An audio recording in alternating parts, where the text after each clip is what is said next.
Hello and welcome to The Current Thing with me, Nick Dixon, where we talk about politics, the culture war, and anything else that comes up. And today we have another awesome guest, my old friend from comedy, Mr. Alistair Williams. How you doing, mate? I am doing excellently, thank you. Pleased to be here. Thanks for doing the show. I've got so much to ask you because I haven't seen you for a while. I saw you at one gig Right. in Reigate that you now run a gig in Reigate, don't you? I do, yeah. Reigate Comedy Club. Tickets available online. Sorry. Guys, if you're cancelled from everything, just start your own comedy club. That's the answer, isn't it? That's basically, was that your thinking? That was my thinking. It was like, well, they can't cancel me from my own comedy club, so let me just open up my own comedy club, where I live, basically. So It'd be funny yeah, if that they was. still did, like the pub just shut down. You know what? You say that the first couple of gigs, like there was like walkouts from the audience, which I've never seen before. Like lightning did keep striking like the comedy club at the beginning, so I was like, wait a minute, but it's settled down now. We're back. That old, what is it, HARP, the weather systems. They got the Oh, weather systems trained on you. don't get That's me hilarious. started. Don't get me started. Yeah, I shouldn't mention that with you. Do you mind a slightly trigonometry-esque question? Because I haven't spoken to you, and because the audience might not know everything about you. Do you mind just recapping? You were basically a sort of mainstream type comedian with a big agent, and then you Yeah. kind of went down a different path. How did that start? I mean, because we were there doing comedy, life Yeah. was relatively normal, and suddenly for you went down a different path. How did that begin?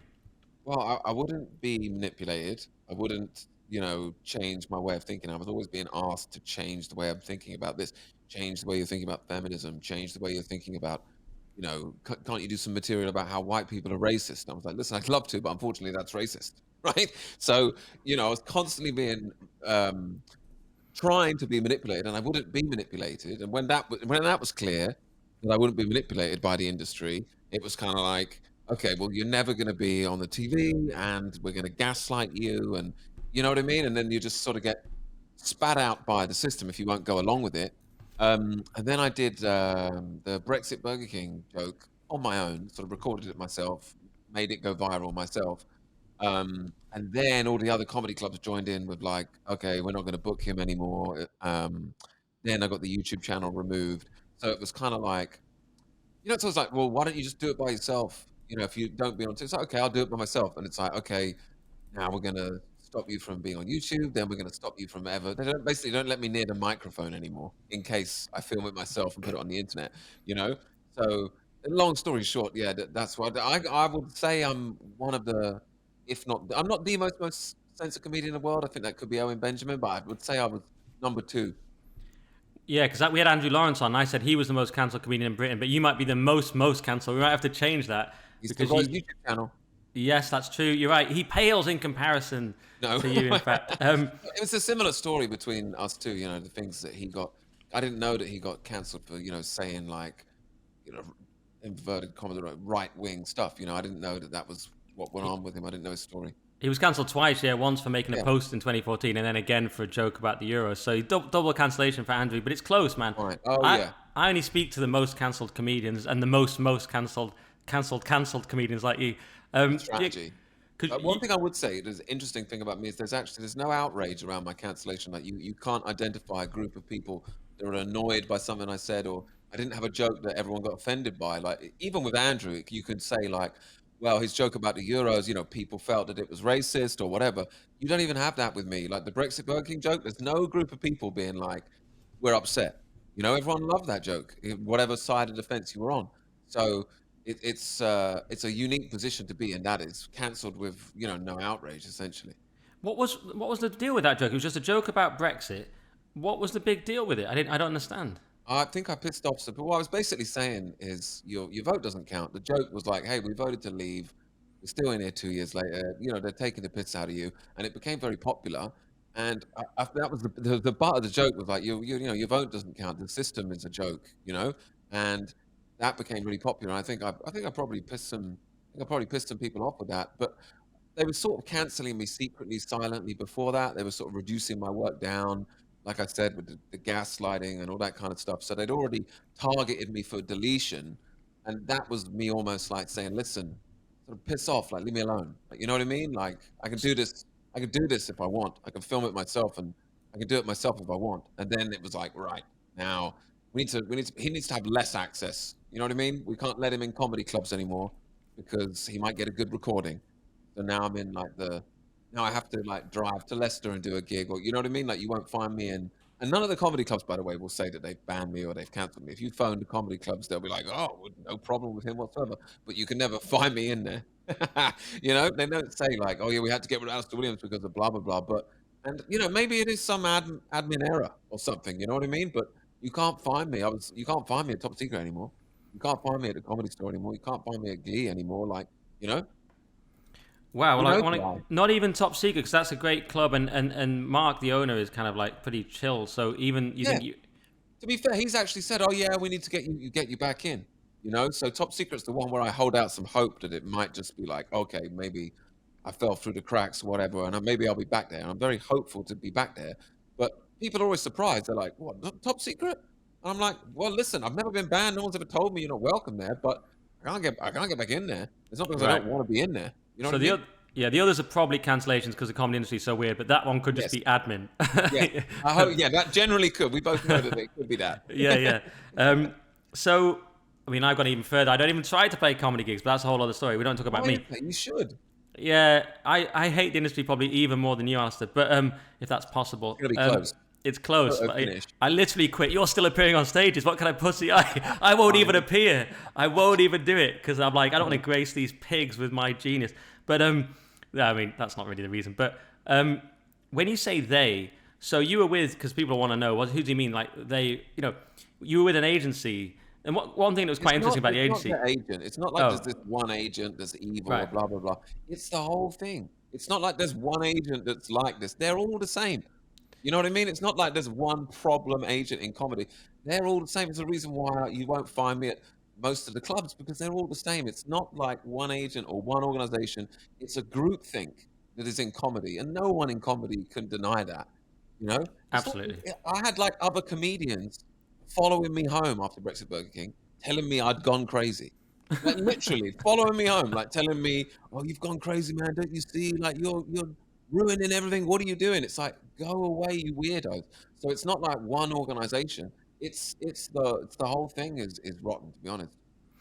Yeah, the whole thing is like that, and we talked about it on the Andrew Lawrence podcast. And I think that's very, very clear. The only reason I mentioned your agent is they were kind of known for being sort of woke, and they didn't really have any straight white men, and you were like the only one that they signed. And they're actually known. One comedian described them as the Make a Niche Foundation because they were always looking for the next niche. Well, listen, they're good at what they do, right? So they want to get you on TV. But someone like me, you can't put me on the television. So they're trying to change me into what they can sell, what works, right? So it's not like you know, they're in on it and they're out to get me or whatever. You know, they're just trying to do what's best for their business, and they know about getting comedians on the television, right? They're good at it. They're good about blowing people up, blah blah blah blah blah. But I'm not surprised they didn't want to work with me, because I don't want to be on the television. I want to tell people the truth. You know, and there's those two things, they're not the same thing. You know what I mean? So I don't even blame like the comedy industry, but it is that is kind of, in my opinion, the way everything is controlled. It's like, well, if you want to get on TV, we need you to be like this. You know what I mean? And everything with comedy is you want to be on the TV. Even if you just want to perform comedy, it's like without some TV credits, you can't even perform comedy, because people are like, I'm looking for an act with some credits. You know what I mean? Like if they don't let you on TV, you can barely even do live comedy, because unless you're on TV, people don't think you're any good. Despite the fact that most regular people are like, why does the comedy on TV suck so much these days? You know, Yeah. like it's some yardstick for being good. Well, I gave up on the idea of being on TV and ended up on TV, but of course, Well done. GB, the hated toxic channel, so it's quite a bit different. By eschewing everything or shooing and just saying what I wanted, it's like Andrew's like, "Hey, come on this." I'm like, "Okay." So that's another way, but that's, it's a very different world, because that's the hated GB, and just doing that, comedians will get in trouble, will get Really? attacked by everyone. We've been attacked so much by, when we launched Headliners, it had already been out, but then we just launched the publicity. It got so attacked by everyone in the comedy world. I'd have already muted everyone by then. Just the poster of it, even though it had like left the established comedians like Ian Stone, the most sort of established circuit comic, he was just on the and then so everyone got attacked in it, and just for the poster itself. and just being on there, lots of people won't do it. People say, "Oh, I would do it. My agent won't let me," or "I can't do it." And it's so ridiculous, man. It's so it's kind of like it's like a halfway house of cancellation, I guess. It's not just going full on streamer in your room, but it's kind of like but it's also very toxic to the comedy world. Okay, that's weird. I Yeah. didn't know that it was that hated. There's certain agents. If you're with Avalon, you can't even Yeah. do GB, as I understand it. Right. Right. That's But just this like is sort of what I'm saying, isn't it? It's like it's not like one agent, or it's not like this company or that company. It's like all the agents are the same. They're all in the same groupthink. So you know what I yeah. mean? It's not like Avalon are out to get Nick, or Mild Agent were out to get me. They're in the same mindset. Yeah, absolutely. So that's the comedy world, and so you're pretty cancelled now. So you do certain clubs, you do your own club, and you just told me just before we started that you are doing more comedy now, though. I'm doing more, yeah. I'm doing more. I'm doing. There's um there's certain promoters that still use me because I'm good. To be honest with you, there's no other way to say it. I shouldn't be cancelled, and there's no outrage. Like I said before, there's no outrage around me. I shouldn't be cancelled. Like no one can even tell me why I am cancelled. No one can even voice what I've done that deserves it. It's like but I happen to think that there's no reason. There's no reason for me to be cancelled. And like I told you before, they were just sort of silently reducing my work little by little. They were trying to sort of slide me out the back door. And that's one of the reasons why I decided to do Brexit Burger King. It was like, listen, I don't want you're not sliding me out the back door. I'm going to go down. I'm going to at least go down swinging. So, but again, even with Brexit Burger King, there's no actual reason for them to cancel me other than, it was not on the narrative and it was popular, basically. Yeah, I remember just writing a very moderate article that mentioned Jordan Peterson, and was an Edinburgh promoter dropped me immediately. It was just like, that was the sort of start of it. But then when lockdowns hit, I just started writing for Spiked. I was like, I'm just going to say what I want. And I just went further and further. I was like, there is a liberation giving up all that. Then there's so much you can do. Yeah. Money might not be as good, but you're liberated from that. You can't live in that comedy world if you have any integrity or any honesty, unless you just happen to believe all the mad stuff and you're just insane. That's possible. I agree, but it's not just comedy anymore. Medicine is another example.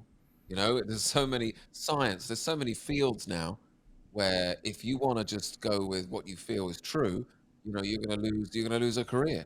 It's not just comedy. It's everything. It's music. It's everything. Like they all have the same politics. Like Gareth Southgate, England manager, for example, when he did his video about, hey everyone, go and get vaccinated. I'm the England manager. You should get vaccinated. You honestly telling me if Gareth Southgate did a video where he was like, hey guys, watch out for the COVID vaccine because it's only been given an emergency use authorization and I'm worried that some people might be getting ill from it. You think he'd still be the England manager? Like you're not allowed to have the opposite opinion to that. And it's in so many different industries now where it's like you must think like this, otherwise can't be the famous guy, you can't be the guy on TV, etc. Yeah, you can't even be in the RAF because they don't want useless white males. That's a quote from the RAF. So yeah, and you can't have the wrong think in any industry. You're right. And when you mentioned Gareth Southgate and the vaccine, I suddenly thought, if we're going to put this on YouTube, we're going to be in trouble as well. Because they may have eased up a little bit, but it's like they're mad on. Okay, I didn't give an opinion. I just said, if he had the opposite opinion, he wouldn't be the England manager, which I think everyone knows is true. Some of our episodes we haven't even put up on YouTube. What got you banned from YouTube? Say it in a way that won't get us banned again. Yeah, no, of course. Reading the Bible is what I got my third strike for, because once they had me on 2 strikes, and they never tell you what the strikes are for, by the way. One of them was like cyber harassment, something. It's like, okay, they don't tell you who you're cyber harassing. It's nonsense. But at the end, I was on 2 strikes. I would just read the Bible every Sunday, like sort of like, your move. You want to give me the third strike, Rooney? Well, they are banning the Bible now. In Utah, they just banned the Bible in a district in Utah because they're hitting back at like the normal people say, well, we don't want books that are sexualized for young children, and they say, okay, well, your Bible's got sexual imagery or something, or dark, whatever. We're banning that. So that happened in Utah. That was a story we covered. So Christianity is on a collision course with wokeness. There's no way around that. They want to ban Christianity. Yes. Well, when people always talk about wokeness like it's the enemy, but like there's no head course for wokeness, is it? Like you really think it's like woke that is the enemy? I mean, they are coming for Christianity, but it's the enemy of Christianity, in my opinion, that is orchestrating this. Oh yeah, so you're saying it's Satan? Yes, he likes to disguise himself as woke or whatever, you know. But I mean, look at how much of the woke agenda is anti-God. You know, look how much of it is anti-family. Look how much of it is down to a basic, like it's anti, like you're a man, you're a woman. You know, that's from the Bible.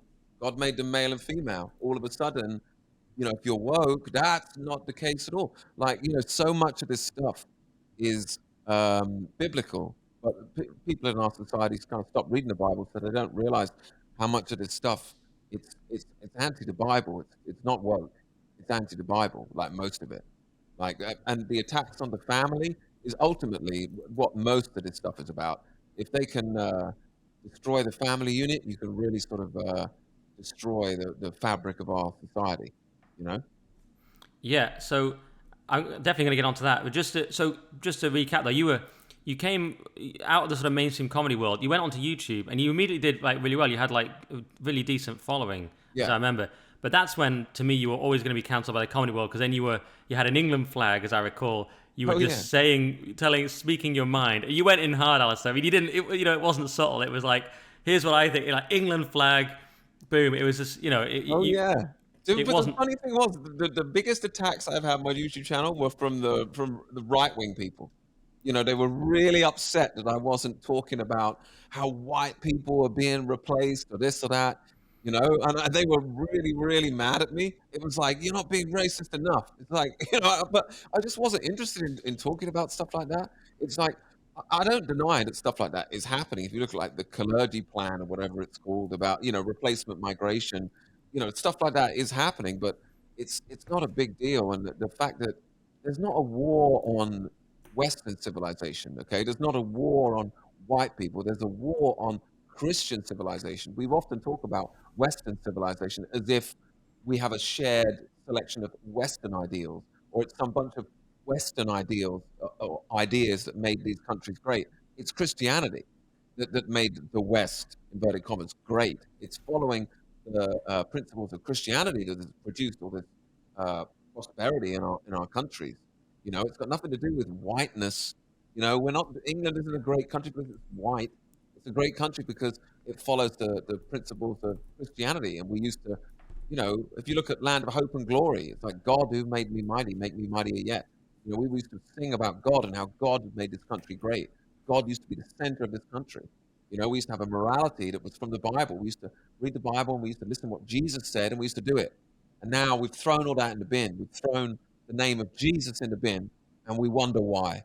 You know, we're being invaded by migrants from across the channel and there's crime and there's corruption and there's all this stuff that the Bible says will come. If the space in which God used to be in comes the enemy when you get rid of that stuff.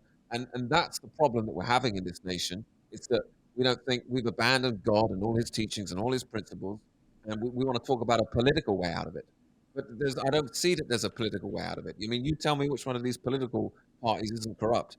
You tell me which one of them, you know, during the whole lockdown vaccination thing. You tell me who I could vote for that was anti-lockdown, anti-mask, and you know, the idea that people's bodies are their own choices and they don't have to take anything they don't want to. There's no political solution to this whole thing. You know, honestly, I think it's a spiritual problem that we're having. It's not a political one. It's not, you know, you can't chin scratch your way out of this.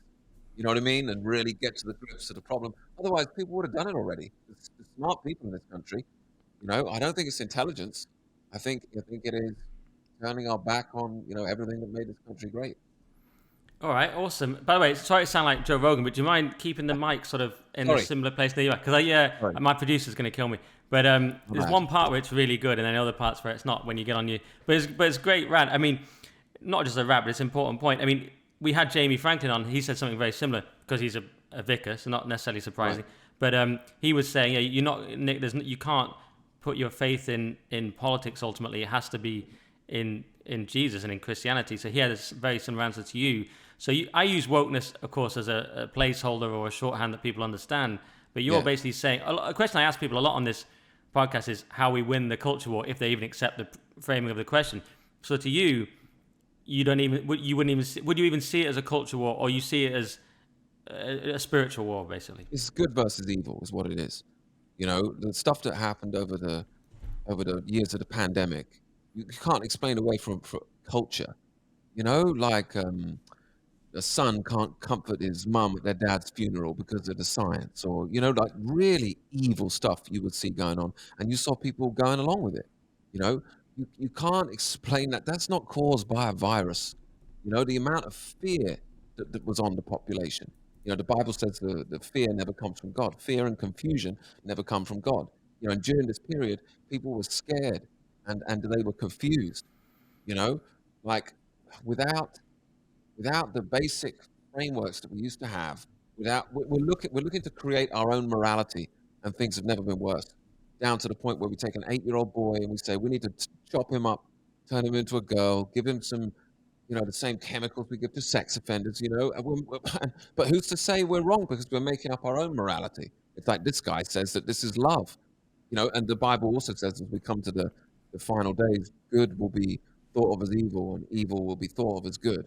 Now you can see this. You can see this everywhere in our society. I'll take a news story for example. The lady who had an abortion at like 30 something. How late was it? 32 to 34 weeks. Right. And how's this framed in the news? It's all framed as, oh, I can't believe she went to jail. Exactly. Feminism. I was going to say, man, that was exactly the one I was about to mention. On GB News, which I'm told is this conservative channel, we had a presenter saying that this is terrible and she should be able to do that, and even up to full term. I'm like, it's called murder. Yeah. The baby can live at that age. Many babies do. This is murder. But their position is now women should be able to murder children. And it's like, like you say, if you don't have any moral framework, why not? Exactly. It's the original sin problem. We're deciding for ourselves what is good. We have knowledge of good and evil, right, Nick? We as men, and we're deciding what's good and evil. And guess what we're picking?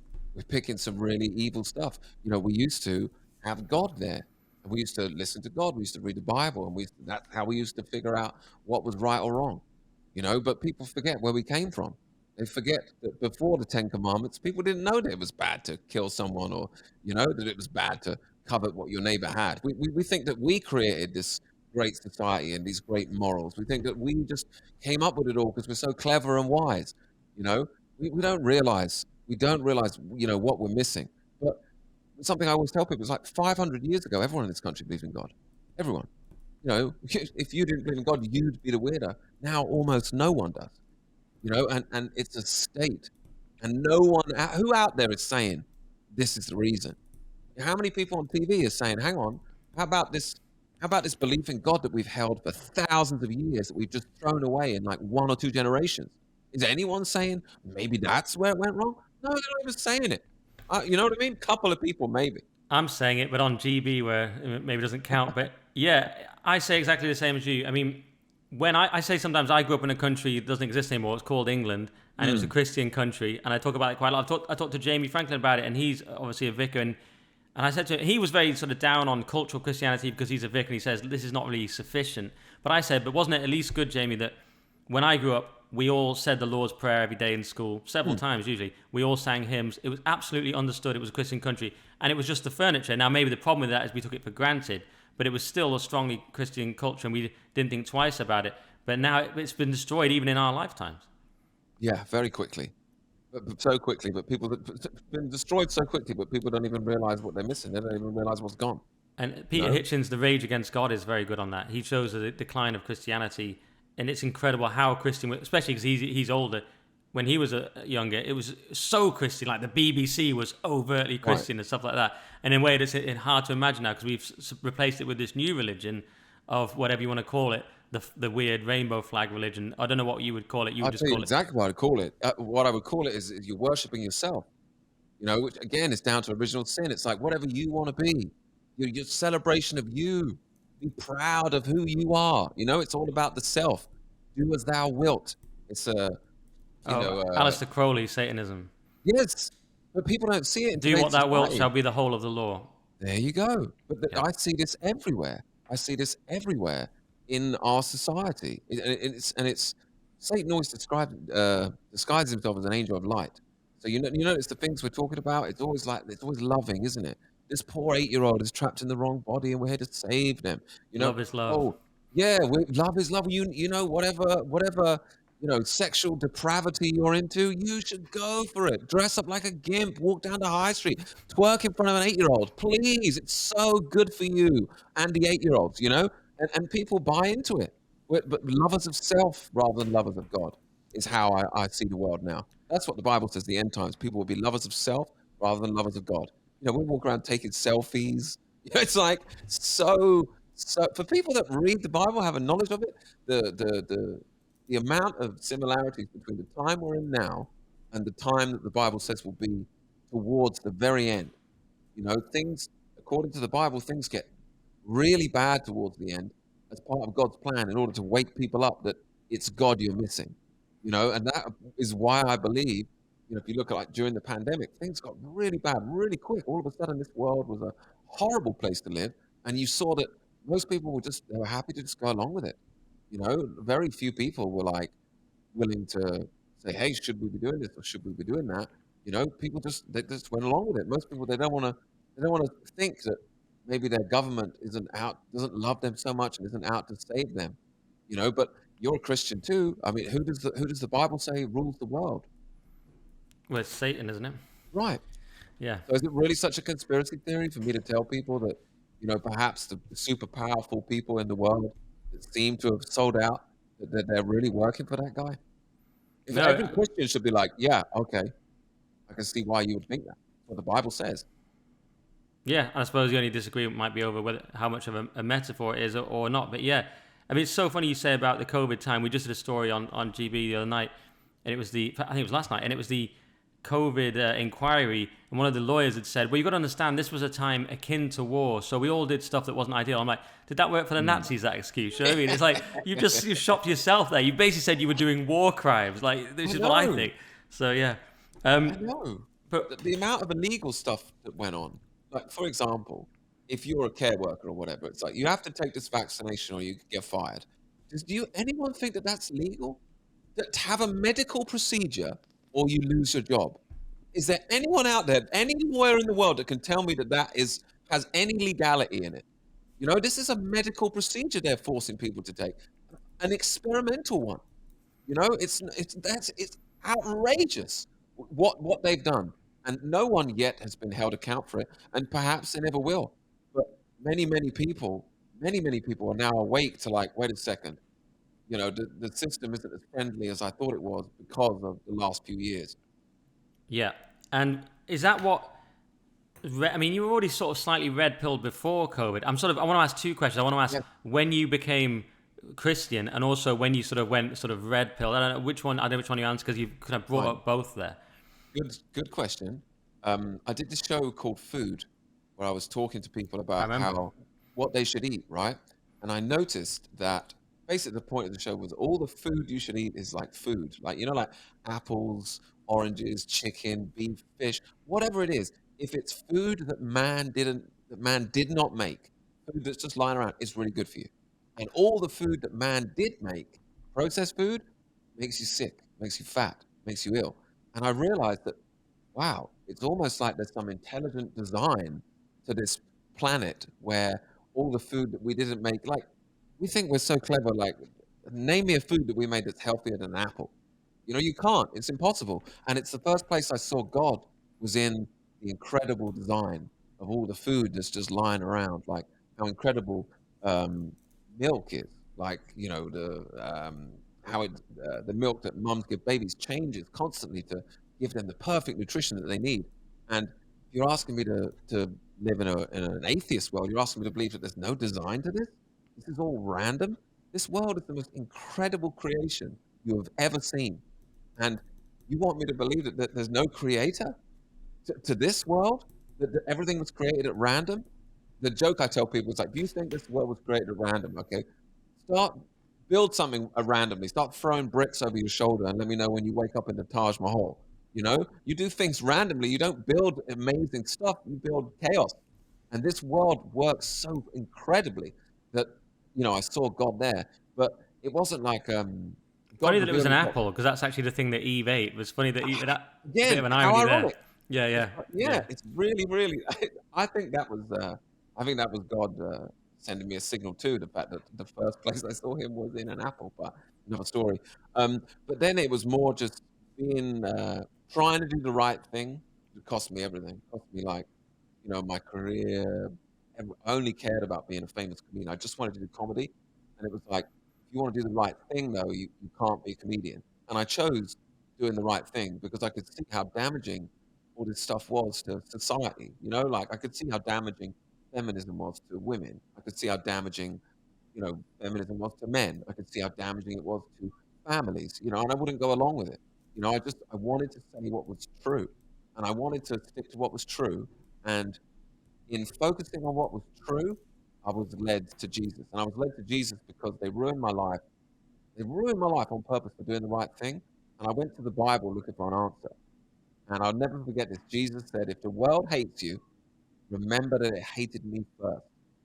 And I remember thinking, yeah, the world hates me. But, I've realized that was what he said was so true. Like Jesus just went around healing people and telling us to love each other. And they nailed him to a cross. They tortured him to death. So if the world hates you, remember that the world hated Jesus. So maybe I left that feeling like I was on the same path as Jesus, and then I started reading more of the Bible. And most people, they disregard Christianity and Jesus and the Bible, but they can't tell you what Jesus said. Like people who don't believe in Jesus, I'm like, okay, tell me the stupidest thing he said. So what's the biggest lie you feel like Jesus told? They don't know what he said. I started approaching the Bible. I was like, I'm gonna find a lie that Jesus told, and every single word out of this guy's mouth is just so true. Every single word he said was true, and it was so much more intelligent than anything I'd heard anyone say before. And I realized, like, oh yeah, this guy is who he said he is. This guy's the Son of God. I mean, he saved me just with that one sentence. If the world hates you, remember that it hated me first.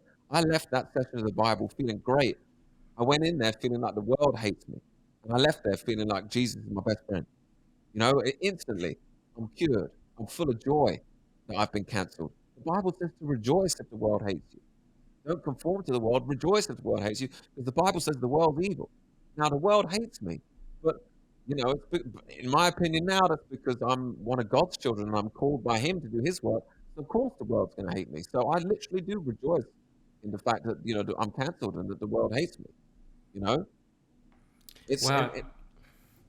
Yeah, we spoke about that on the Winston Marshall episode. So sometimes, Alistair, I think of this podcast as an evolving conversation, but the phrase is too pretentious for me because I'm from the north, and so I really struggle. But go for it. We talked about it on the Winston one because I was saying, for me, I felt a bit ridiculous making the comparison, but Jesus is always there as the example, because when I was cancelled to whatever extent, I piled on, let's say, the whole comedy industry piling on me, for 3 days I couldn't eat and sleep and stuff, blah, blah, blah. Right. It was particularly vicious.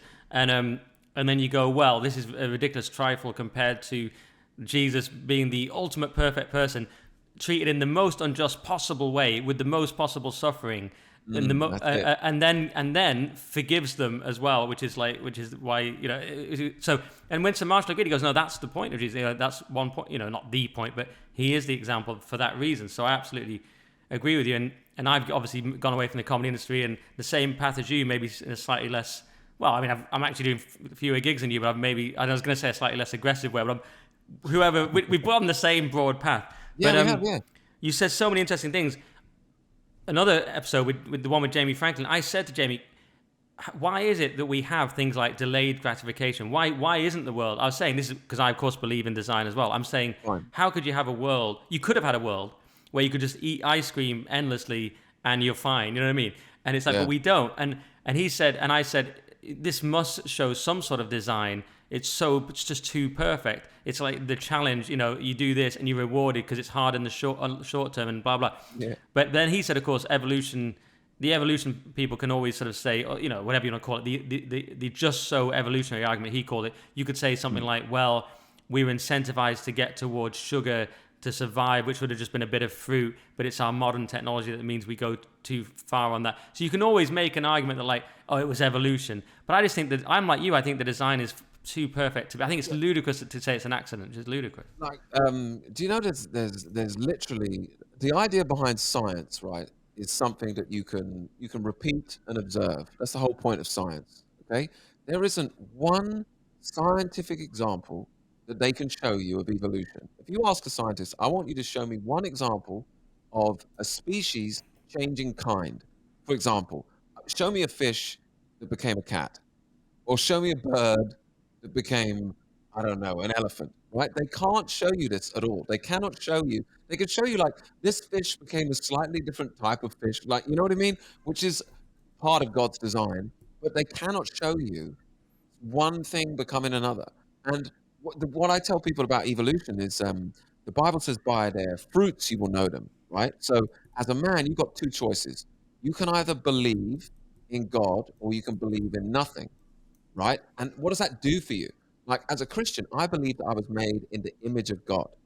So I carry myself as though God is within me and I'm made in the image of God. If you believe evolution, you believe that, you were a tadpole that changed, right? What does that do for you? You might as well do what thou wilt. If there's no structure to the universe and you're just a tadpole that became a chicken and then became a monkey and then became you, why live a good life? Why be a righteous man? Why make the right decisions?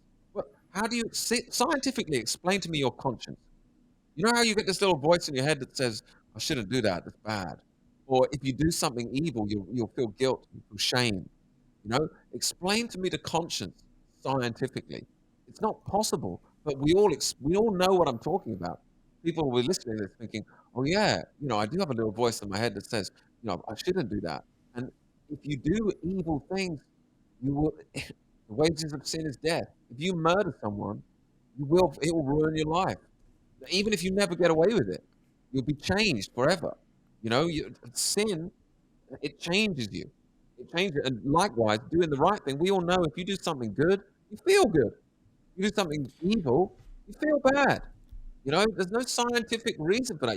Science can't explain evil the same way it can't explain good. Yeah, well, I believe obviously the conscience comes from God, and I agree with everything you've just said there. We can't escape feeling guilty or shame and good if we do something good. Though perhaps Dawkins, I haven't read him, but perhaps he'd say something like, shame is there because those actions would damage the tribe and your survival because you would put, the relationships in jeopardy or something like that if you cheated or something like that, and therefore you feel guilty. Perhaps there's some sort of, that's the just so evolutionary argument again, I guess. Interesting. I mean, best of luck with that. Yeah. Best of luck with that. I don't know what it'd say because I haven't read it. I was going to say to you as well, in terms of evolution, they say that dinosaurs evolved into birds, but I know you don't believe in dinosaurs, so that's not going to work on you. I don't believe. It's not like I don't believe in dinosaurs. It's just the way they push them on kids. The way it's like there's so many different ones. And the way they keep changing it. They keep changing the names and what they look like, and then they had feathers, and then they didn't. Then they were small, then they were big. It's like, which is it? And think about it practically. I always tell people this: like, very few children at school got taught the things that Jesus said. Right? But the things that Jesus said, if children knew them, could change the whole trajectory of your life. Okay? The things that he said have such wisdom in it, and they produce such good fruit in people that follow the teachings of Jesus. They end up being such good, nice people. They don't teach you any of that. But what they do teach us, this is the Diplodocus, and it was 90 meters high, and it stood on its hind legs to eat the grass, and velociraptors hunted in packs, and they were very smart. It's like, you got all this from bones? Yeah. You got all this from bones. Yeah. It's like, the velociraptor are very smart. I'm like, did you find a fossil of them playing chess? Like, how do you know that? And even if you do know all this, and there's lots of facts about dinosaurs that people don't know. Like, for example, the dinosaurs they have in the history museums and stuff, they're all fake. The ones they have out there to show you, they're all made by a company in China. This is verifiable fact. The company in China brags about it on their website. If you ask the museum, they'll be like, oh yeah, all these dinosaurs are fake. We've got the real ones in the back. They're locked away. No one can see them. What do you mean they're fake? Because obviously they're recreated. Real dinosaur bones. Right. No, but obviously no one thinks those are the exact bones. They think they're recreations based on the fossils, right? I mean, I would be surprised if the average person actually thought that. Oh, you think they think they're the actual bones? They don't have a big sign that says these are all fake, made in a company by China. They present it as though here's the T-Rex that we found, and here's the this that we found. It's like, can we see them? Like, oh, they're in the back, they're locked away. They're far too valuable for you to see. That is funny. Where did the dinosaurs come from? China. What wiped them out? Oh, the factory closed. Alistair's answered it for you. That's funny, man. But I've got to challenge you, Alistair, because I thought I was going to challenge you on this podcast, and we've ended up just agreeing and going, yeah, dinosaurs are fake. And it's just like ridiculous. Whereas because I hate to be like the team Toby, but because I thought, Alistair is on the podcast. I'm gonna be the moderate. I'm gonna be the Go, go. team. So Team Toby for Weekly Skeptic fans or London Calling fans, which means the more moderate, versus Team James, which is Alistair definitely is, which is more conspiracy theories. And I have to challenge you on this because, although I agree with you on loads that you've just said, I do wonder if you've overdosed on red pills, which was my claim to a friend of mine who. I've always been on a steady diet of red pills for ages, so nothing really surprised me. Whereas I had some friends who they were like pro BLM or pro whatever. Now they've gone fully red pill, and they're telling me how it is. And I'm like, yeah, I was doing this for you.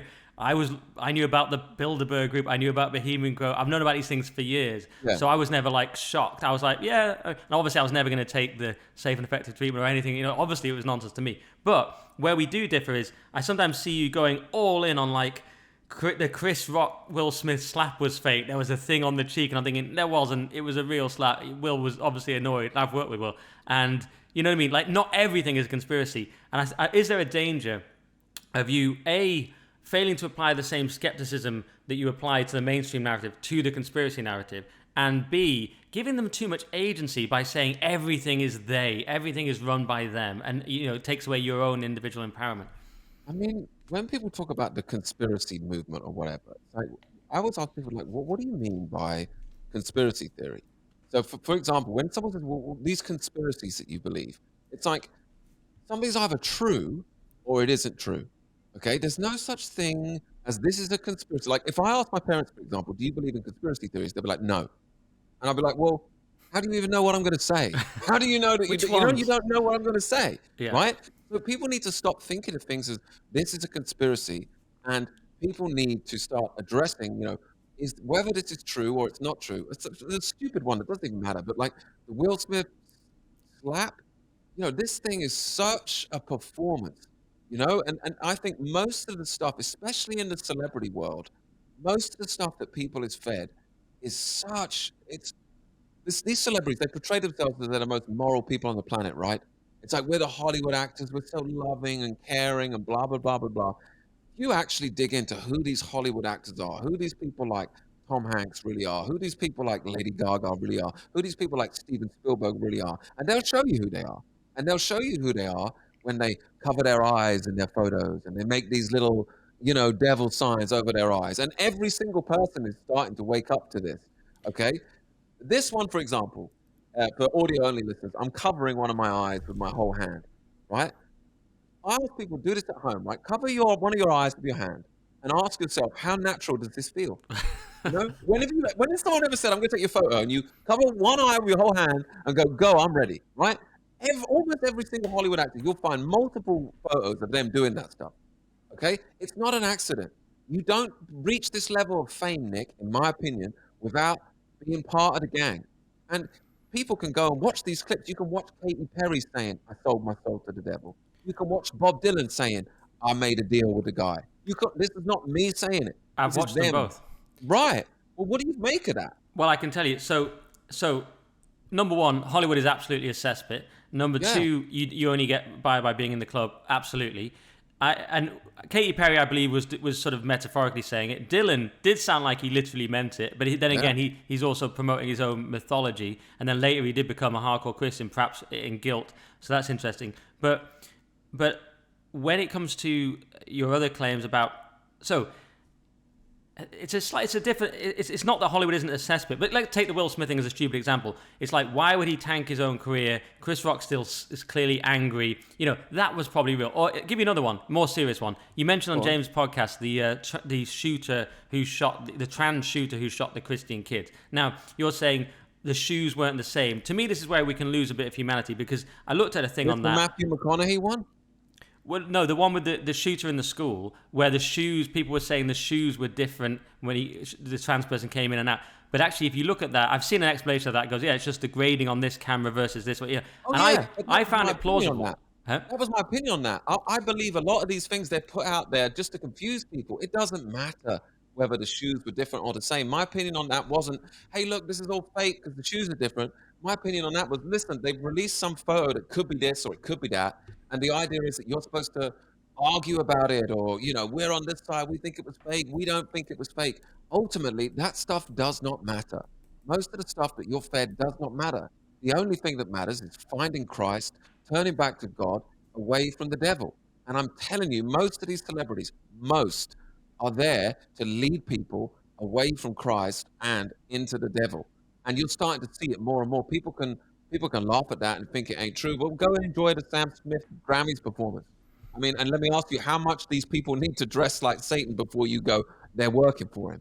Because Yeah. it's becoming so overt now that even regular people who don't believe in God are like, well, I don't believe in God, but I can see these people worship the devil. Absolutely, and even if we substituted the terms, let's say good and evil or right and wrong, absolutely, then people would definitely agree. There was a guy, Nick Merckx, who's a gaming streamer, and he just said, just keep away from the children. That's the main thing. Instantly lost his skin in the gaming, Right. gaming products, and then other people took them out in protest because very normal or very sort of not they're not like culture war people are saying this stuff now, but yeah, perhaps it's a quibble then, but it's just. And I've defended Alex Jones, by the way, repeatedly on telly, saying that, because I hated the way the establishment were going after him, saying that, yeah, he made a mistake on that Sandy Hook thing, but I understood where he was coming from. So I'm not sort of having a go at you, but the trans shooter thing, it's like, to me, we can go too far down, oh, it's all a conspiracy, and we actually do need to discern, and obviously Christianity talks about discernment. We need to say, actually, that is a horrible thing that happened, and not just always go, oh, it's all fake. 'Cause to me, that's too easy. And I'm someone who thinks that obviously, and this probably won't go on YouTube now, but obviously 9/11's dodgy. I mean, Toby didn't think JFK was dodgy. There, Nick. Huh? Get paused there. Obviously, 9/11's dodgy. Okay, so if 9/11's dodgy, if that is, fabricated, made up, etc., what can't they make up? This is one of the key happenings of our time. If that is not what it appears to be, and as time goes on, more and more people are starting to doubt that two planes crashed and knocked down three buildings. Like, it's actually laughable. You want me to believe that a building that wasn't hit by the plane collapsed at free fall speed because it was hot? Like, and that's just one thing that I can bring up. But I would like people to pause and say, well, listen, if 9/11 could be made up, if 9/11 isn't what it seems, then what won't they mess with? And I'm not asking people to get into conspiracy theories and start questioning everything. What I'm telling people is this is all nonsense. It is all a smokescreen. The devil wants you to stare at him and what he's doing and whether this person's wearing these shoes in the shooting and blah, blah, blah. The devil wants you staring at anger and violence and fear. What I'm asking you to do is turn to Jesus, to turn to God, to turn away from these distractions and this evil world. And I promise you that this world is evil. And I promise you that everything you're fed through Hollywood, through the news, etc., a lot of it is evil. And the people running it are evil. Not everyone on the news, not everyone in Hollywood is evil. But in my opinion, the people right at the top of the pyramid who are directing traffic, they know who they're working for. And it ain't no one good. It ain't no one good. Fair enough. I mean, maybe I shouldn't say obviously 9/11's dodgy, but it's certainly in my opinion. But maybe because I'm trying to make Nick. it. I'm trying to give it. Come on, Well, I'm Nick. trying to appeal to the absolute normie here and say, because Toby still thought that JFK was like just Oswald. I'm like, hang on, and then his 9/11? brother died, and then huh? Does Toby think 9/11 is just completely normal? Yeah, he will do. Nothing He will do, because if he thinks JFK, I mean, that's it. JFK dies, then his brother dies, then Martin Luther King, and they're all shot. And it's exactly what he said. There was no agenda, even though he was obviously at odds with the military-industrial complex that even Eisenhower had already spoken about. So to me, that's ludicrous. So this is where I am. I'm a conspiracy moderate because I'm always like, okay, that's ludicrous. Okay, the safe and effective treatment, no thanks. I'm like, okay, I can see it, but I think it's important.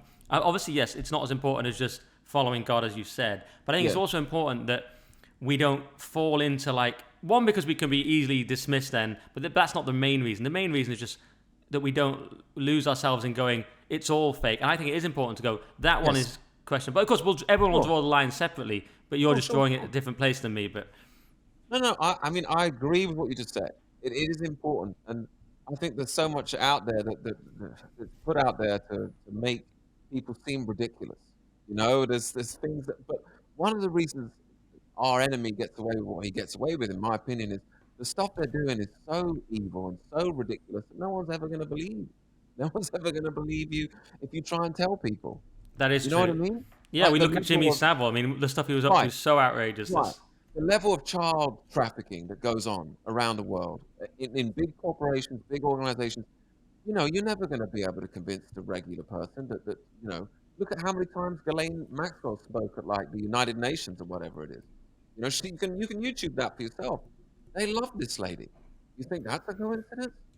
You know what I mean? Like I can keep going on, but I don't want to because I've been down this rabbit hole, and I do not enjoy staring at the evil in this world and what's being done and what has been done to children. But the BBC is a great example with Jimmy Savile, like you're talking about. They covered that up for a long time. There's a statue of a sex offender outside their offices.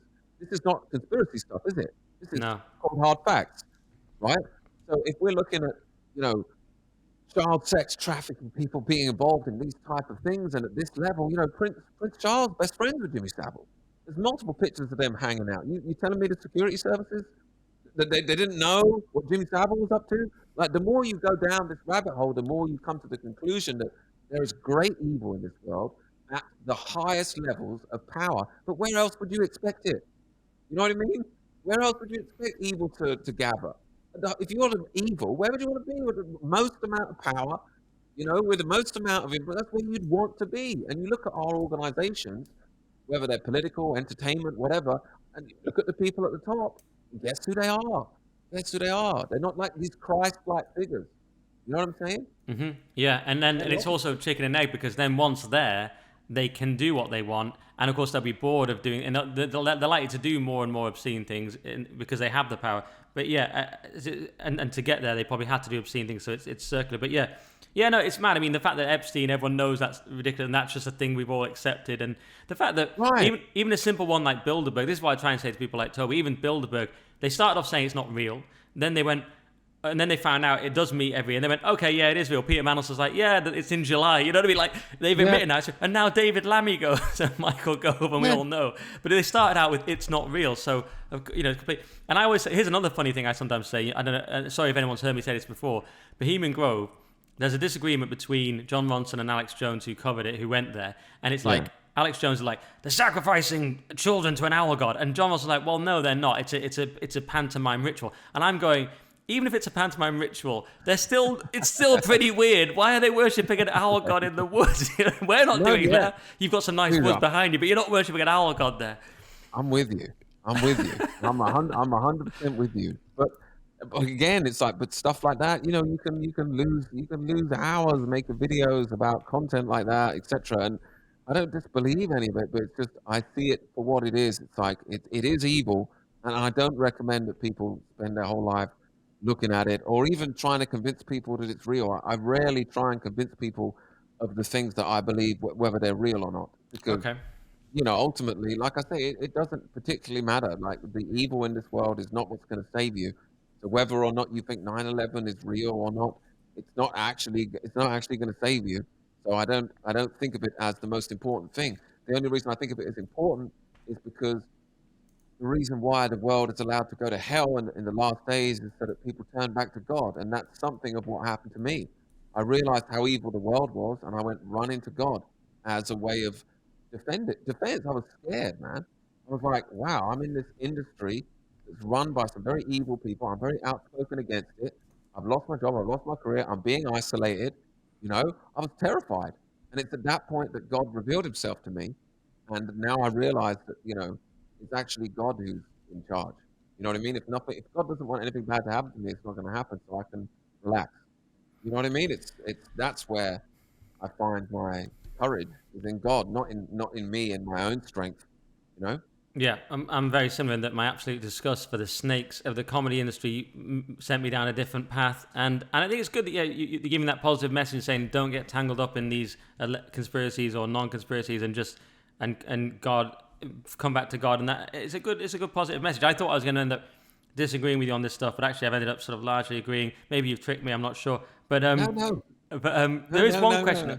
No, you haven't. I was just joking. You would never trick me because you're a follower of God. I couldn't mess with your intellect. I wouldn't even try. Yeah, that's that the would thing. It'd be foolish. But exactly. But flattery is always smart. But here's one more for you on a similar topic. Is there a sort of, I call it the purity police, which is we've got the so-called woke side. We all know they're nuts, but then we've got a new side that's kind of rebelling against that, and it's always like, you were not against the lockdown enough in March 16, 2020. Not to me, because I luckily was against it the whole time, pure blood. But the thing I get is, you should have quit GB News in solidarity with Mark Stein. I'm like, this is interesting. I've never met Mark Stein. I get it constantly, man. And someone we know tweeted it at me the other day, and I just ignored it. But it's like I've never met him. He is double jabbed. You might want to ask him some of his views early on with Kobe. You might want to check those out. And I'm not going to say more because he's quite litigious, but you might want to check some of the things he was doing early on. But the same people, they track down things people did in 2020 and say, you weren't completely against this early enough. But they don't do that with Stein because he's now their hero. And he might be a great guy. I'm nothing against him. But what I've got against is people telling me I have to quit my job. And I will quit my job for my principles. And I have a lot of principles. But I won't quit them for their made-up ones. But I get it all the time now about that. So there's a purity police, I call them. And Andrew Doyle on this podcast said they're as bad as the woke because they come on and they are criticizing people for not being perfect, perfectly anti-lockdown early enough, perfectly this, perfectly that. Is there a danger of that? Have you seen this? I mean, let he who was without sin cast the first stone, right? It's like, if you're going to sit there and say, well, Nick should be doing this and you should be doing that. It's like, well, you live in this perfect life. Like, no, you are absolutely faultless, are you, to be criticizing what Nick Dixon is doing? Also, the Bible said we should be all things to all men, which means like, you're not supposed to live like I'm so pure and above everyone else and I do everything right. Like, we're all as sinful as everyone else. There's no difference between a Christian and a non-Christian, for example, other than we recognize that we need Jesus to pay for our sins. We recognize how sinful we are. It doesn't make us better or more pure than someone else. We're not living this super pure, amazing life when we don't do anything wrong. Quite the opposite is true. We're open about the fact that we are sinful and we do need Jesus. You know what I mean? Like, you don't have to meet this perfect standard because you're a warrior for truth or justice or whatever. That's putting yourself on a level, above others. And also, Jesus said we should be filled with grace and truth, not just truth. You can't just go around hitting people with the truth without any grace in it. You don't know about this, so you're an idiot, and the world isn't how you think. I'm so enlightened, and you're just a sheep. There's no grace in that. Like, everyone's on their own different journey. Everyone, thinks different things about different ways. I think it's more important to show people that side of Christianity, of being full of grace for others, rather than judging them as people are trying to do with you. They're trying to hold you to this moral standard. Don't worry about what Mark Stein's doing or hasn't done, or what Nick's doing or hasn't done. It's not important. It's not going to improve your life. What does it matter? Yeah, I think that's a good take. And speaking of imperfect people, what do you think to Andrew Tate? Because he's been in the news again recently. Well, massive. He's always in the news now, but again, just yesterday, at the time of recording, there were charges against him in the UK. And I've been outspokenly defending him a lot on telly, and I have met him actually, and some people close to him have contacted me and stuff. But my argument is always basically he's broadly on the right side. He doesn't get everything right. He's not a perfect person.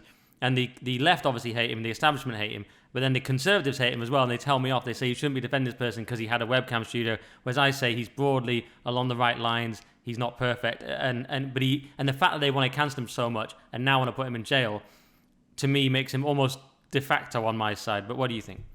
It's interesting what you said. You said these group of people hate him, these group of people hate him, these group of people hate him. Like, most groups hate him, right? Yeah. How are you saying? Well, the Bible says, by their fruits you should know them. So someone that sounds like the fruit from this guy is hate springing up all over the internet. You know what I'm saying? But he also has huge love and a huge following.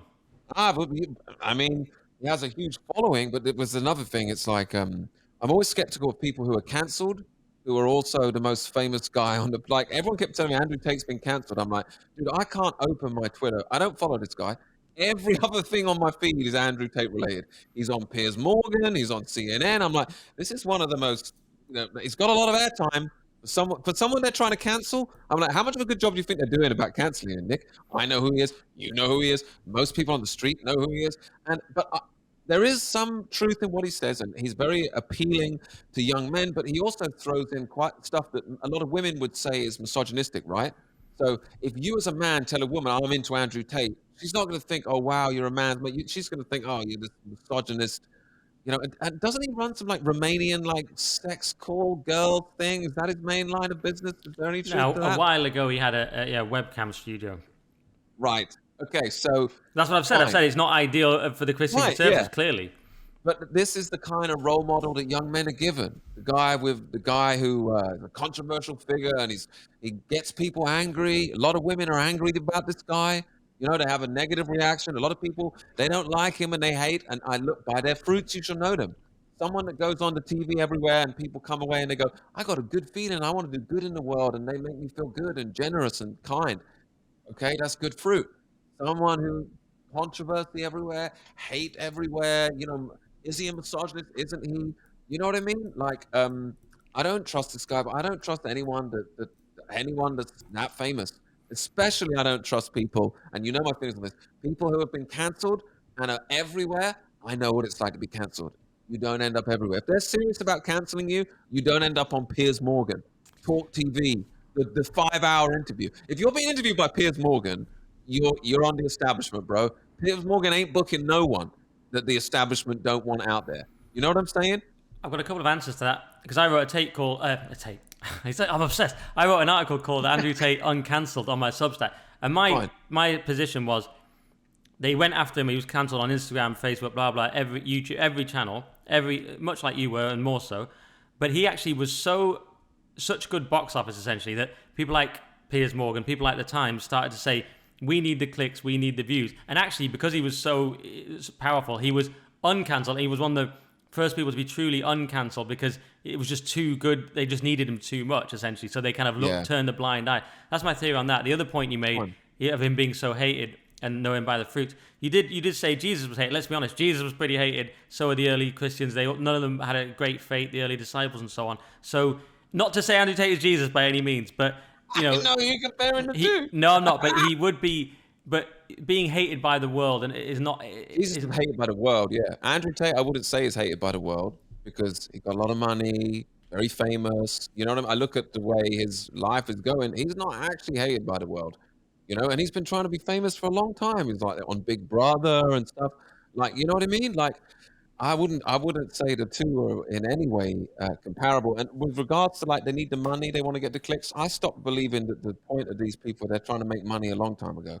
You know, this whole like get woke, go broke. I don't think these companies are even out there trying to make money anymore. I think the group of people that control the world, they have like 99% of the resources. I don't think they're after your money anymore. I think they're after your soul. And I think they're doing things that are costing them money in order to mess with you. That's what the whole clown world thing is about. When you talk about clown world, what they're basically saying is it's clownish is deliberately wacky, deliberately insane. They're making things deliberately insane. You know, like Bud Light with having this, man as the face of the woman's or whatever it is, and it doesn't make any sense. It's clown world. Like they're like Joe Biden. You think he's the smartest man that they have? He can't even walk up the stairs. Like it's clown world. He's deliberately like this senile old pervert that they've got as the guy running the country to demoralize you. So you think, oh, there's this weird clown in charge. You know, I think that they're doing these things on purpose in order to demoralize you. It's a form of spiritual oppression that all these figures you have are actually like, you know, not actually that aspirational. They're quite broken people. Like maybe they run sex trafficking rings and they're misogynistic or, you know what I mean? Like you don't seem to get anyone who's a good role model exclusively. There's always a bad element. I agree with a large part of that, and you know who else agrees? Andrew Tate, because you've just said that at the top level they're not worried about money, which is something he said. Of course, at the top level, it's power, it's resources. You can transcend money if you own the food or the water or whatever it is. You know. Yeah. So, but the point about Piers Morgan is very interesting because I believe exactly what you said, that the big woke companies, people are like, oh, well, they're going to lose money. It's like, yes, they don't care about money because they keep having crap woke Star Wars films, etc., etc. They clearly are not motivated solely by that. They clearly transcended that. It's more important to them to be woke, for want of a better word, than it is to make money. That's clear.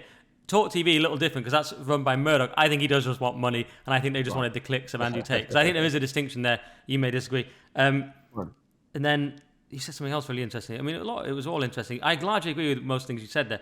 But one more then. You were looking over there. Do you have to go or something? No. I'm looking at my... Look at my wife making, she's sitting out in the garden, but I think we got another 10, 15 minutes. Okay. I'll quickly ask this one because I'm actually about Tate. What do you think of Jordan Peterson? I heard you mention it briefly on the Delian pod. And the reason I asked that is, as a Christian, My take on Peterson is that the great thing he did was introduce a sort of Christian ethics for non-Christians, and people Yeah, would say, no, we've had enough of Christianity. But that's also the flaw, because he was trying to say, let's have Christianity, but without the actual spiritual belief, which he's ambiguous on. So what do you think? yeah. I mean, I used to really like him. He was one of the people that when I first started, I guess, I first started realizing that, hey, you can go against these narratives of like feminism and stuff. He was a big influence in my life. But something changed with him. I don't know. I remember the clip of him being like, just get the damn vaccine. And I remember thinking like, whoa, like just get the damn vaccine. That ain't the Jordan Peterson that I remember. And now I look and I see pictures of him. He's dressed like Two-Face from the Batman film. You know, like he's got a suit on. Half of it's like The suits are scarlet, weird. the other half blue. And I'm like, who is this guy? You know what I mean? Like literally like, who is this guy? I see videos of him like breaking down in tears because he doesn't know who God is or some shit like that. You know what I mean? And I'm just like, there's been a change there, but I think this about a lot of people. I'm like, seems to have been a change. Like since he got ill, you remember he got really ill and he went to Russia, and he was like one of the most outspoken people against like this cancer in society. And all of a sudden he gets really ill, right? Which I'm suspicious of straight away, you know. And then he comes back from there, and I don't know that he was the same guy ever since then, you know. And I don't know whether maybe it's the enemy, maybe the devil was allowed to beat him up a bit. I don't know. In order, because God wants to save everyone. And he's so loving that the devil can't do anything to you unless God allows him to. So maybe Jordan Peterson is this great guy and he's looking out for the world, but he doesn't believe in God. He doesn't believe in Jesus. Ultimately, he's damned to hell because he needs Christ to save him. So maybe God allowed the devil to just slam him up a bit, you know, put him into this big illness and all this stuff, crazy stuff happened to him in order that he would accept Christ before the end. You know, and maybe that's the path that God sent Jordan Peterson on. Because God will allow your life to go to hell in this life in order that you turn to Him before the end. Because you're facing eternity without God unless you find Jesus before the end. So maybe this is speculation, but maybe that's the kind of arc that God has with Jordan Peterson's life. Because there's no doubt in my mind that Jordan Peterson was a good guy who was trying to help people.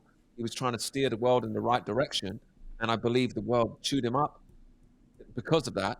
And maybe God is, you know, allowing the devil to do a number on him in order that his soul should be saved.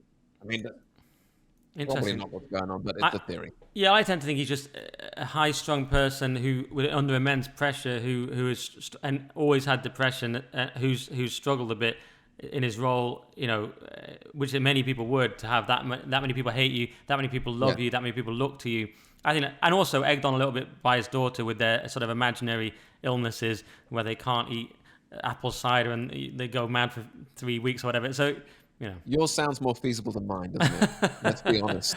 You know what I mean? Like yours, it's a lot more easy to. Yeah, that's the see. That's Moderate. the moderate. I knew it would happen. Moderate. It had to happen. Yeah, Yeah. I don't want to be this wild, crazy, unmoderate guy. You know, my life would be a lot easier if I was moderate. But I do feel like, you know, God has put this stuff on my heart, and it's just out there for me to say. And you know, I'm just following what I believe is true. And you're right in many ways. You make a lot of enemies that way, and people do sort of categorize you as this conspiracy guy. You know, if you see the deception in everywhere in the world. But I truly believe that a lot of the world that we're given to us is fake. It is a lie. You know, I do think that. But there's more and more people thinking like me, and that's why they're panicking about it. That's why there's a disinformation person on the BBC. Like, there's more and more people like me, and there's a reason for that. They keep saying like, "Oh, conspiracy theories really blossomed during the pandemic." I'm like, why do you think that is? You know, it's like it's not because we all sort of got into conspiracies. It's because people were like, "Wait a minute, this is some bullshit." Like, you know what I mean? People were like, "Wait a minute, you're lying to us about this," and that's why people are more into the stuff I'm into, is because they can see the lies are being told. It's not because all of a sudden people online started spreading videos. It's like, no, you told us all these lies, Yeah. and people are figuring you out. You're going too quick. You Yeah. rushed it a little Absolutely. bit. Well, to be very fair to Toby, we both savaged Mariana Spring on my Weekly Skeptic podcast, and the BBC verified disinformation unit. I mean, she talked about Carl Benjamin and just got everything wrong, and he just Oh hammered her in yeah, a tweet. that's ridiculous. You know, it's ridiculous. But I mean, the new currency I tell is it's not like how many followers you got anymore. It's authenticity. You know, and the BBC doesn't have any credibility anymore. You know, and they're trying to be this verify people. It's like, shut up. You know, like no one's turning to you for that anymore, BBC, unless they're like 90 years old. You know what I Yeah. mean? No one thinks of them like that anymore. They've ruined that. Well, do you know what, Alistair? Given all you've been through, you actually seem a lot happier than when you were sort of in that comedy world and worried about Of stuff. And so, yeah, course, you know, of course. I have God with me now. I'm so happy to be out of that industry. I'm so happy to be doing God's work, telling people about Jesus rather than trying to make myself famous and be this incredible comedian guy. Yeah, I'm a lot happier now. You know, that's I'm a good. lot happier now. And that's pretty telling, isn't it? You know, That's great. I mean, I'm out of that world, doing much better in my career stuff as well, but still unhappy. But great to that's see, by me, the way. huh? Great to see. No, Thanks, you're man. happier than when I last met you. Oh, like that. You're on the right That was a trajectory. low bar. Yeah. Okay. Well, that's. And just lastly, I mean, because you got to go. I mean, this is a big one. Can I ask? I'll ask a big, massive double question at the end. Go. I mean, are you worried about your children growing up in this culture? And is Britain finished? No, I'm Like, not worried about my children growing up in this culture because God is with me and He's with my children.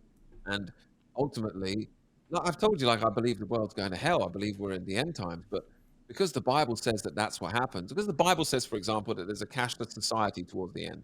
Well, we can all see that coming, right? So that doesn't freak me out. I just read the Bible. I'm like, oh, look, I can see God's plan coming together at the end.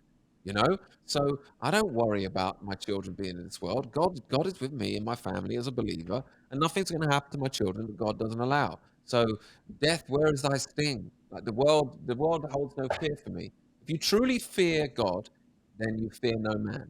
You know, that's what the Bible says, and it's true. If you really believe that God is in charge of everything and God is with you, if God is with you, who's standing against you? You know, these people in the positions of power and they've got all the money and the fame and everything. It's going to the work. The first shall be last. The last shall be first. In the end, this world's getting flipped over. You know, I pray for these people. I don't. I'm not worried about them or what they're going to do to the world. I'm worried for them. You know that they think that this world is permanent. This world is very fleeting. It's temporary. You know, I'm not storing my treasure up in this world, Nick. I'm storing my treasure in heaven, where moths can't destroy it. You know what I mean? Like everything I lose in this world for Jesus will be repaid to me many, many times over throughout eternity. You know, I'm not worried. What's the second question? the second question, although that's such a big answer, that it's almost dwarfs the second question. But the second question is, I quite often ask people whether this country is finished, because a lot of people think it is. Unless it turns back to God, yeah. But several times in the Bible, the nation of Israel, they turn away from God and their nation is destroyed. Foreign armies invade. People look at these boats coming over and they're like, oh, Rishi Sunak's not doing anything to stop the boats. You have turned your back on God, and God will send people to take over, and you will be slaves in your own country. That's from the Bible. It happened to Jewish people several times. They forget about God, they start worshiping other idols, and God allows them to be destroyed until they realize, oh, we turn our back on God. And that's why, if this country turns back from God, He will heal from heaven, forgive our sin, and heal our land. If we turn back to God, things will be fine. But until that day, the further we walk away from God into the darkness, the more dark things are going to get. You know, and that's why I'm out here talking about God, talking about Jesus, because it is the only thing that will save you. And I'm talking to this nation. This used to be a God-fearing nation. Like when people go and watch the football, they watch the cricket, they dress up like crusaders, you know, and they sniff cocaine and they drink beers. But the reason why they dress like crusaders is because they remember who we were. And we were soldiers of God. And by His will, Nick, we shall be again. We won't just dress up like it, you know. And it's people who want to take a stand against this evil in the world, and they want to stand for God, and they want to stand for Jesus, who are the people that can lead this country back to hope and glory. You know, Amen. Awesome. All right, well, we're not going to top that. What an ending. It's so good. I'm going to get my armor on, get my St. George's cross, get out there right now. Fine. So cool, man. That was a great podcast. Where can people find you? I'm on Rumble, Alistair Williams, ALISTAIR. I put my comedy videos on there and stuff. I'm also on YouTube, Alistair Williams is banned, but don't worry about that. Just find me on Rumble. That's the best place, Alistair Williams. And you're still on Twitter, right? Oh, yeah, I'm still on Twitter. Alistair Williams on Twitter. You might be able to find me there. Yeah. All right, awesome. Thanks for doing the show, mate. Thanks, Nick. All right, another great episode, I thought. Alistair was always going to be interesting and entertaining, but it's also great to see him happy as well. I thought it was a great one. Perhaps not one for the atheists, but hey, maybe we'll have an atheist on soon. If we put this episode on YouTube, which I'm not totally sure if we will, subscribe on the YouTube channel, Nick Dixon Comedy. If you're listening on the audio, please give us a 5-star review and tell a friend about the podcast so they can support the current thing. See you next week.